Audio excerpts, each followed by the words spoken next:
Right, I was just watching Seth Jones's video, Heaven and How, which was a very interesting subject that was posed to him about the idea that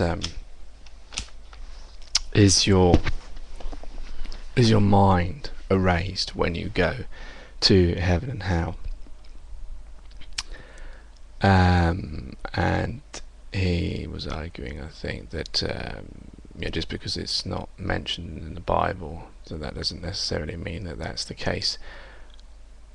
Not everything is mentioned in religious texts, and just because God doesn't mention everything doesn't mean that we can assume that it doesn't mean that there isn't something else there. I assume it's just whatever God believes that we should know. Some things are left ambiguous or unknown for his reasons alone. From an Islamic point of view, this question is answered though. It mentions several places about the soul, and about how it mentions, there's a phrase it mentions somewhere about it equates the soul to a bit like a child in a womb somewhere, I can't remember exactly where, in the sense that it is trying to explain how inside of us is the soul, and much like inside of a womb is the child, and what happens in the womb influences the child's growth, i.e. if you put good nutrients in it, the child is very healthy, and when it is born, then it is healthy. The same sentiment is used in the soul of man, the body being like the womb, and inside the soul being like the baby. And what good we do and what bad we do changes the nature of that soul. And like in the instance when the baby is born from the womb, when we die, then our soul is born in that sense into the hereafter. It's a very, when I came across it, it's a marvellous explanation of trying to explain such a complicated idea very well. It's very, very clever way of explaining the idea of the soul and of different existences that we have.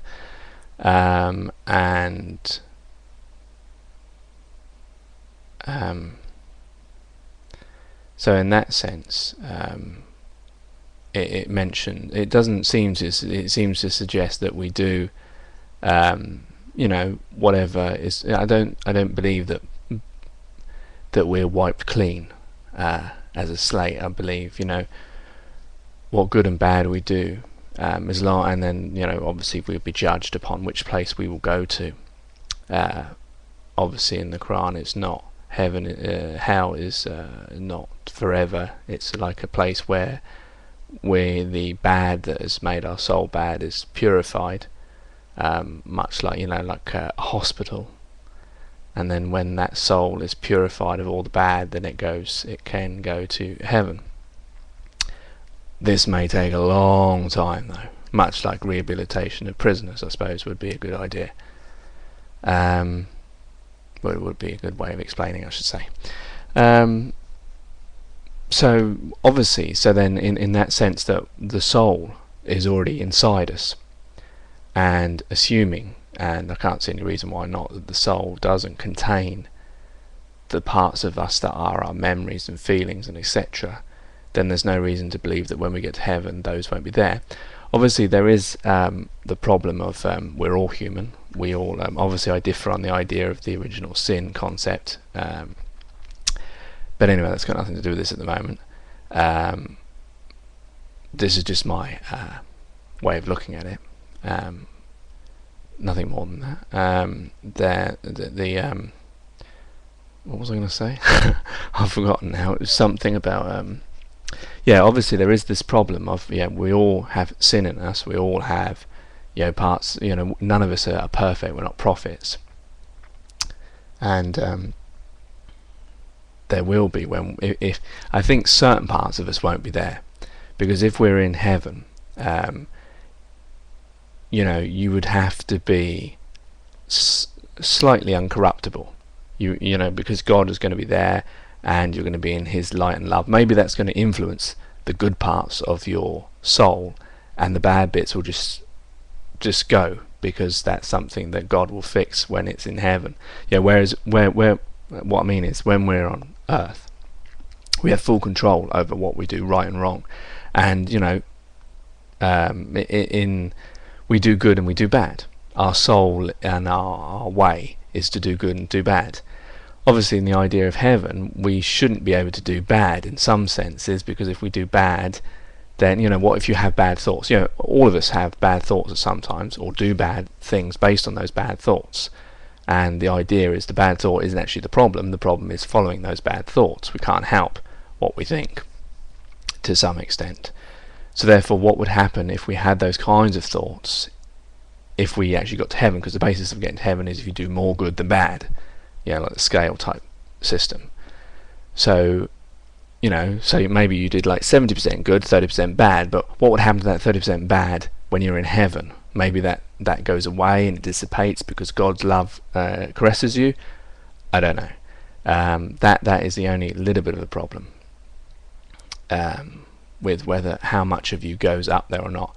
It all depends.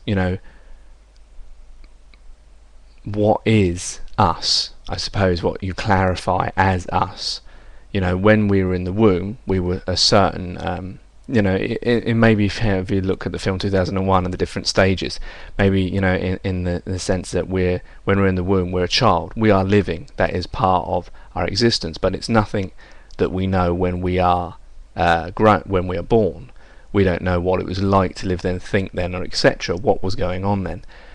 Same like as in when we get to heaven, maybe that is a different stage as well, that we won't have knowledge of that different existence. I don't know. It's an interesting one. I suppose we're only actually going to find out when we die, and I suppose that's something to look forward to, isn't it? I suppose you could look at it that way. I mean, it isn't incumbent upon God to tell us every single thing. Because if and that's part of faith as well, that you have to, if God told you every single answer, if God came in, if you really wanted to live this kind of existence where everything was told, then there would be no trial, in the sense that if God actually, God could, if He really wanted to, come right in front of every single one of us and make us believe, because it's within His power, if that's what we believe, because we believe He's the most powerful. So therefore He could come and tell every single one of us and make us follow. But then there would be no, the whole point is He wants to know who follows and who doesn't. That's part of faith. So not every answer needs to be given, and some of it comes in time, some of it comes when we understand. The understanding of the Bible, or the Quran, or whatever religious text through different times has always changed, while man has become more intellectual and right for that moment. So who knows, these answers might come. But I think certain things, I know mentioned in the Quran, certain things like heaven and hell are given in similes, which is also in the Bible as well. And so they're often given sort of examples rather than exact definitions. So it was a really interesting question, and that's my view upon it. And I really liked what you had to say about heaven and hell. Another good video, and you asked for some responses, so I thought I'd give my response on that subject. Thank you very much. Take care, take it easy, peace, and God bless.